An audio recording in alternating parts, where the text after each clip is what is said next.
പ്രിയപ്പെട്ട വിദ്യാർത്ഥി സുഹൃത്തുക്കളെ, കാലിക്കറ്റ് യൂണിവേഴ്സിറ്റി BEd അഡ്മിഷൻ്റെ ഭാഗമായിട്ടുള്ള ട്രയൽ അലോട്ട്മെൻറ്റ് നാളെ ജൂൺ 29 കാലിക്കറ്റ് യൂണിവേഴ്സിറ്റി പബ്ലിഷ് ചെയ്യും. ആബിദ് ടോക്സിൻ്റെ പുതിയ വീഡിയോയിലേക്ക് സ്വാഗതം. ഇതുവരെ എൻ്റെ ചാനൽ സബ്സ്ക്രൈബ് ചെയ്യാത്ത പ്രിയപ്പെട്ട വിദ്യാർത്ഥി സുഹൃത്തുക്കൾ സബ്സ്ക്രൈബ് ചെയ്യണം. കാലിക്കറ്റ് യൂണിവേഴ്സിറ്റിയുടെ ഈ വർഷത്തെ BEd അഡ്മിഷൻ്റെ ഭാഗമായിട്ടുള്ള ട്രയൽ അലോട്ട്മെൻറ്റ് നാളെ ജൂൺ 29 കാലിക്കറ്റ് യൂണിവേഴ്സിറ്റി പബ്ലിഷ് ചെയ്യും. ജൂൺ 29 ട്രയൽ അലോട്ട്മെൻറ്റ് പബ്ലിഷ് ചെയ്ത് കഴിഞ്ഞാൽ എഡിറ്റിംഗ് സൗകര്യം ലഭ്യമാണ് എന്നാണ് കാലിക്കറ്റ് യൂണിവേഴ്സിറ്റി പറഞ്ഞിരിക്കുന്നത്. വല്ല മാറ്റങ്ങളുണ്ടെങ്കിൽ നാളെ പറയും. എല്ലാവിധ എഡിറ്റിംഗ് സൗകര്യവും അതിൽ ലഭ്യമാണ്. ജൂൺ 29-നും 30-നുമാണ് എഡിറ്റിംഗ് ചെയ്യാനുള്ള അവസരമുള്ളത്. അത് പരമാവധി ആളുകൾ നിങ്ങൾക്ക് എന്താണോ എഡിറ്റിംഗ് ചെയ്യാനുള്ളത് അതെല്ലാം നിങ്ങൾ ചെയ്ത് അത് പൂർത്തീകരിക്കേണ്ടതാണ്.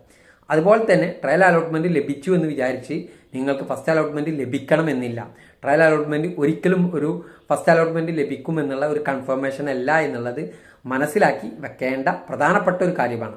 അതിനുള്ള പ്രധാന കാരണം എന്ന് പറയുന്നത് ട്രയൽ അലോട്ട്മെൻറ്റിന് ശേഷം എഡിറ്റിംഗ് ഉണ്ട്. എഡിറ്റിംഗ് ഉണ്ടാകുന്ന സമയത്ത് നിങ്ങൾക്ക് ട്രയൽ കിട്ടിയ സ്ഥലത്തേക്ക് മറ്റൊരു വിദ്യാർത്ഥി, ഇതുവരെ ഓപ്ഷൻ കൊടുക്കാത്തൊരു വിദ്യാർത്ഥി ആ ഓപ്ഷൻ കൊടുത്ത് നിങ്ങളെക്കാട്ടി മാർക്കുള്ള വിദ്യാർത്ഥി ഓപ്ഷൻ കൊടുക്കുകയാണെങ്കിൽ ആ വിദ്യാർത്ഥിക്ക് ആ കോഴ്സിലേക്ക് അഡ്മിഷൻ കിട്ടും. അപ്പോൾ നിങ്ങളുടെ അവസരമായിരിക്കും അവിടെ നഷ്ടപ്പെടുന്നത്.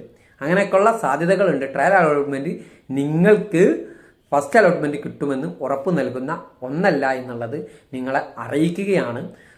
ട്രയൽ അലോട്ട്മെൻറ്റ് കിട്ടിയെന്നതുകൊണ്ട് അഡ്മിഷൻ ഉറപ്പല്ല. ഫസ്റ്റ് അലോട്ട്മെൻറ്റ് വെയിറ്റ് ചെയ്യുക. ഫസ്റ്റ് അലോട്ട്മെൻറ്റ് പബ്ലിഷ് ചെയ്യുന്നത് ജൂലൈ 6-നാണ്.